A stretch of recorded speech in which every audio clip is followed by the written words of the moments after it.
back to my channel. I had a little bit of a mishap. I'm not really sure what happened, but I had just finished doing the unboxing of the Creative Art Box for February.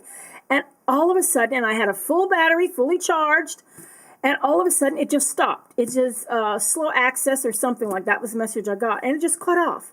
And since I don't have the ability to edit, I had to do the doggone thing all over again. So anyway, as you all know, so this has already been opened. I already went through all the supplies, yada yada yada. But I'll still show you what's in the box. I'm just a little bit miffed because it was a nice video. Anyway, let me show you what I did for quote unquote January. Unfortunately, I think, as I told you in the last video for the Creative Art Box, I had to get the mystery box. Well, my husband had to get the mystery box because the January box had sold out. So this is what I did for the mystery box. And I do like how it came out. Now, I know her hair is really black and I didn't have any highlights, but I really didn't want any highlights. I like because the black makes the cornflower pop. And I did deliberately look online to see if I could find just a photograph of a blue flower, a blue and purple flower. So I used the oil-based marker for the flowers in the middle, and then the oil-based markers for over here, the green of the other green one. I thought it was blue, but it's actually it's a greenish blue. And for the leaves. And then I used the chameleon marker for the cornflower itself. Now, I'm still getting used to the doggone chameleon markers because you have to put it on that, that one end where, you get, so that you can get the gradient. And I'm still trying to get used to that. But I do like how it came out. I think I was going for an Art Deco feel. And I did use every single marker. I used the sepia for the Copic sepia marker just for the outline, just a little bit of the outline on her face and stuff. And then I loved the silver, the Wink of, I think it's the Wink of Luna. Is it the Wink of Luna? Yeah. Anyway, I used that for the outline here on these leafy things. And like I said, I was going for an Art Deco feel. Not quite Art Deco-ish, but I still like how it all came out.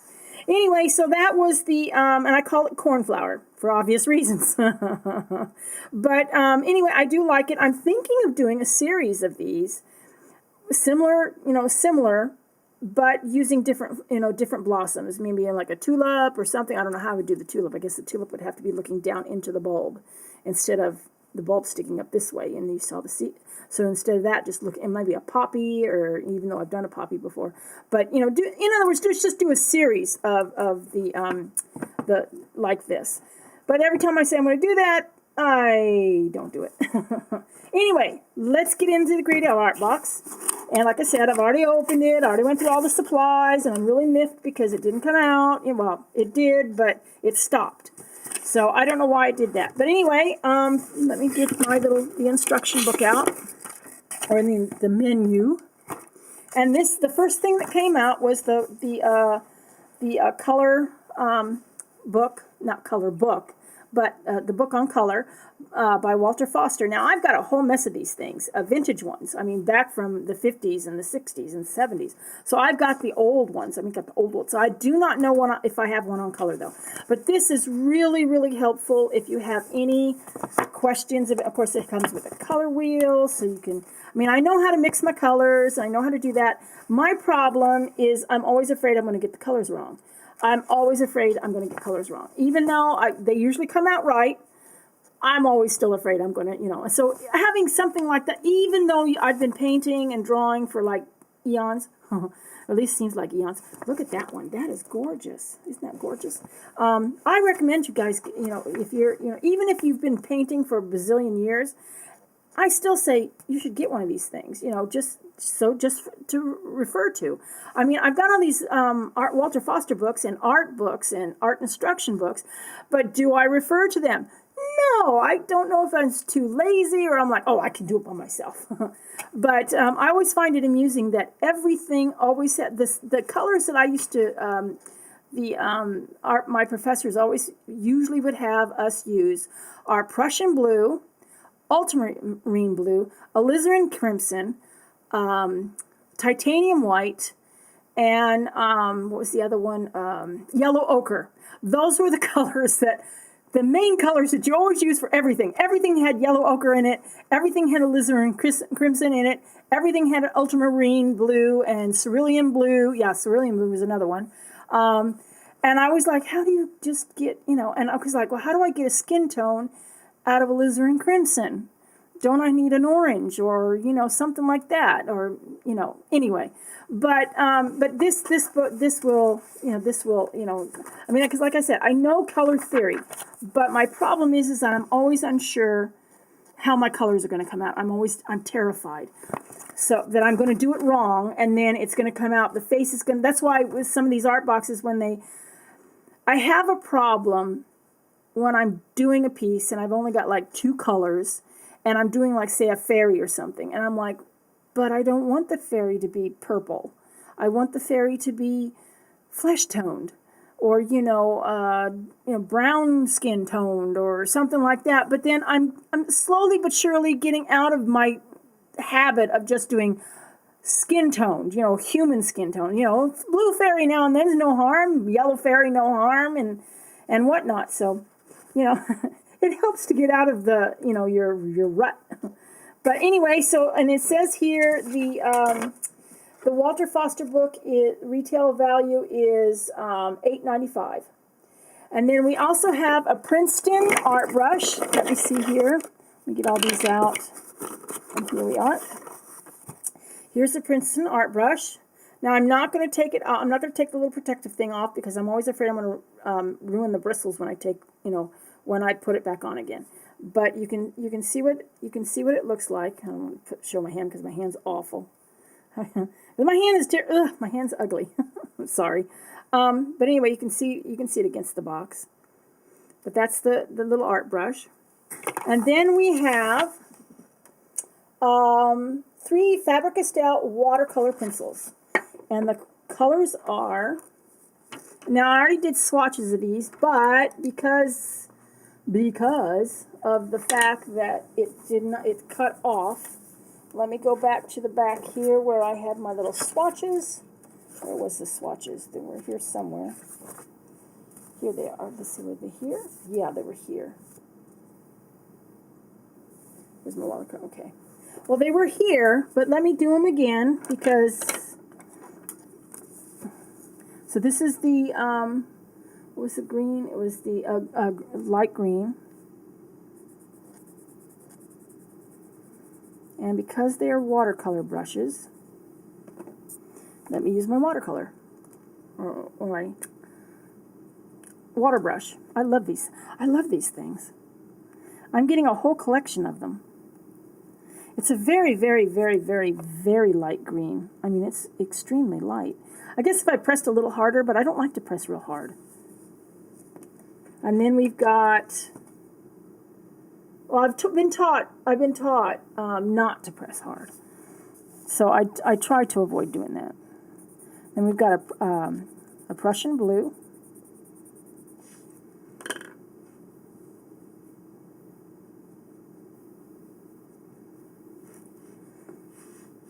And then we have a magenta. And I actually got a set. I should say that was bad grammar. I actually received a set of Faber-Castell watercolor pencils for Christmas. It was a set of, I think it was 48. So, and I haven't used them yet, but I did do swatches on them. They were nice colors. That was the magenta. So I don't know, some of these there may be colors I don't have. I have to look at my swatches. And then we have the one Sakura Koi coloring brush pen. Let me see which one it is. I believe it was this one. And the color for this one is a pale orange. Or as I like to say, orange. Don't ask me why I like to say orange. I do not know why. Where was the color swatch that I did before? It's here somewhere because it's really pale. See how pale that is? That is really, really, really, really pale. Now, I don't know.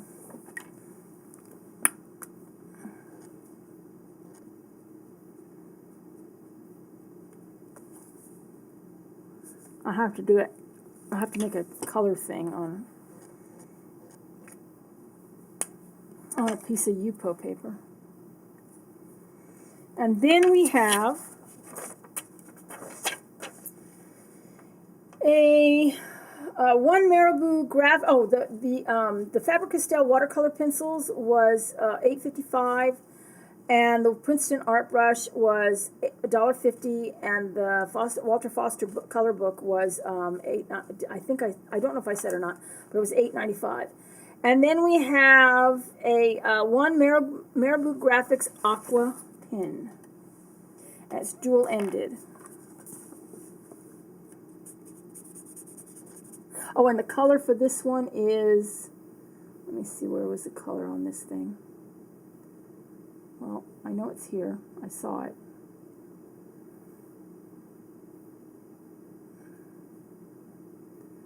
Well, maybe I was mistaken. Nope, it's not there. I thought I saw it. Watercolor felt tip pen. Nope, it does not say what color it is. It looks like a brownish color. Oh, and that's the brush tip.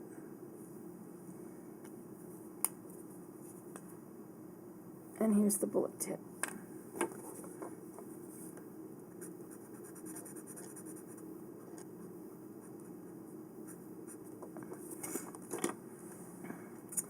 And then we have two Strathmore 140-pound cold press watercolor paper. Where is the watercolor paper? Oh, here it is. Oops. And here's the watercolor paper. And I think it seems like they're like 4x5, I think. Yeah, it looks like about 4x5. Or 5x6, one of the two. Maybe it's 5 and then by 6. No, that's too long. Well, maybe. I don't know. Well, dang it. I've got a freaking ruler. Where's my ruler? Okay, here we are. Here's the ruler. Let me measure these little bad boys. They are, I was right on one side. It's 4 by 6. 4 by 6. Well, it's close. It said 4 by 5, but yeah, it's 4 by 6. And it feels really nice too. It feels really smooth. I like it. Anyway, and then, and those, the watercolor paper is 49 cents each. And then the super item is a Winsor Newton watercolor marker. And it's dual-ended as well. Here it is. This one is the color, and this one is Prussian blue. I believe that's the, let me see, wait a minute. That could be the bullet nib. Let me see. Yeah, this is the brush end.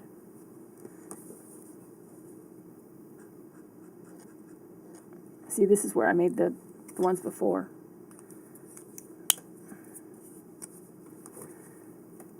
And then here's the bullet.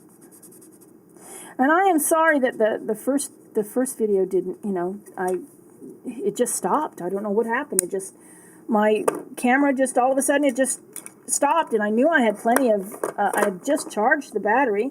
Okay, that's that, and then that's pretty much all that was in the box, and that's all that was in the box. And it says here, the color book by William F. Powell will teach you the basics of color theory. You will learn how to mix colors and how to apply them to the page. Use your Princeton art brush for fine detail, mixing, and spreading, blending color. You can use a larger brush for backgrounds, which I probably won't because I like to use just the items that come with the box. Your watercolor pencils will give you vibrant colors, and the lead is bonded to prevent breakage. To shade with the pencil, hold it at a very shallow angle, press very lightly.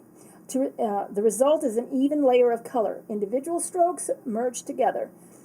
But the structure of the paper shows through. Light colors are translucent and dark colors are opaque. One color on top of another increases the intensity and brings the colors to life. Bring the colors to life. It should be intensity and brings the colors to life. Oh well. By increasing the pressure, you can color areas of intense color with a minimum of grain. Many closed space lines give an effect which can be modified and intensified by overlaying another color. To create the watercolor effect, work over the drawing with a wet paintbrush. The pencils will produce a rich color if the paper is damp first. By using a spray bottle with a fine mist, you can make the colors run, creating an interesting effect. With the Koi flexible brush marker, you can achieve fine, medium, or bold brush strokes by changing the nib pressure. The dye-based ink blends easily to create a multitude of hues. Use water to blend and create new effects. Marabu Graphic Aqua Pens provide high-quality, light-fast water-based pigment ink in a range of brilliant colors. Use the two tips, one for contours, the other a flexible brush tip, to apply color, then use a wet brush to spread it. A low odor formula makes these pens pleasant to use, which is true. And here goes the next part. I have to read this the way it's written. Hey, you! You are super awesome, so you have received a Winsor Newton watercolor marker. The double-sided marker has a fine point and a flexible brush tip point. These markers give great color and blend seamlessly when water is applied. Usage note, never dip your markers or pencils directly into water. Use the brush to apply water to the paper. And that is it for the menu. Anyway, that is the February Creative Art Box. I do not know what I'm going to draw yet. I am sure I will think of something, but I just don't know what. This is a sketchbook that I got in one of the art boxes. And here's let me show you something that I was working on. Well, that I finished, and I've got to scan. And I had scanned it, but it came out blurry. It was this thing. I don't know what I was just doing a bunch of lines, and I want to color it all in, and I scanned it, but for some reason, because of these rings, it caused it to blur on this side. So I've got to, and I don't want to tear out the page in the book because I really enjoy looking, instead of tearing them out. I hate tearing out these pages. I really do, because I like it. My books have color now. Thanks to the art boxes, my books have color. And this is the first one that was in this sketchbook, and that came from I can't remember which one. I think it was a Palettefull Packs, I think. I'm not really sure. But it came from one of the art boxes, and this is the very first page that's in the book, is this one. And I'm really proud of this, how this came out. I know it's not perfect, and I know it's probably got a lot of flaws to it, but I still like how it came out. You know, I'm proud of it because now my books have got color to them. Because prior to this, it was always, graphite, maybe colored pencil, but most of the colored pencil usually was done on larger pieces, like, 18 by 24. That's usually where my colored pencil went. Because I didn't do anything. Oh, here, let me show you what I'm working on. Oh, I did the scribble challenge. That's what I'm doing with the scribble challenge. I closed my eyes and I just did a scribble. And I don't know if you can see it, but it's going to be a mermaid. It's not finished yet, obviously, but it is going to be a mermaid. And then here's something I'm working on. I'm not finished with it, obviously, but I'm just doing circles and triangles and squares and French curls. but I'm working on this. It's taking me a while because I did this in pencil first, because I know a lot of people do it in pen, but I feel more comfortable doing it in pencil first, because if I make a mistake, I can erase it. Even though I watched somebody do something like this, and he just did a bunch of lines, and he just connected everything, and if he made a mistake, he just added it in, and it was fabulous. He was great. But I just have a thing about pencil first, and then, erase all the pencil, and then you have the mark left. Well, dark marks left. And then, I can't show you that. I can't show the thing after that. Well, I guess I could, because it's not for anything in particular, but then this is going to be called Broken Heart. And it's hearts and flowers. So I've got the hearts, and then and the heart back there, and then I've got all these blossoms. So it's not done yet. It's still in pencil. But anyway, so that's some of the work that I'm doing at this particular time. Just goofing around. That's what I call my art. I'm goofing around. But anyway, I goofing around. That's bad grammar. I'm goofing around. That's better. Anyway, that is it for the February Creative Art Box. I hope wherever you are in the world, you are having a wonderful day. Be good to each other, and until next time, y'all take care of yourselves, okay? All right, till then, God bless. Bye.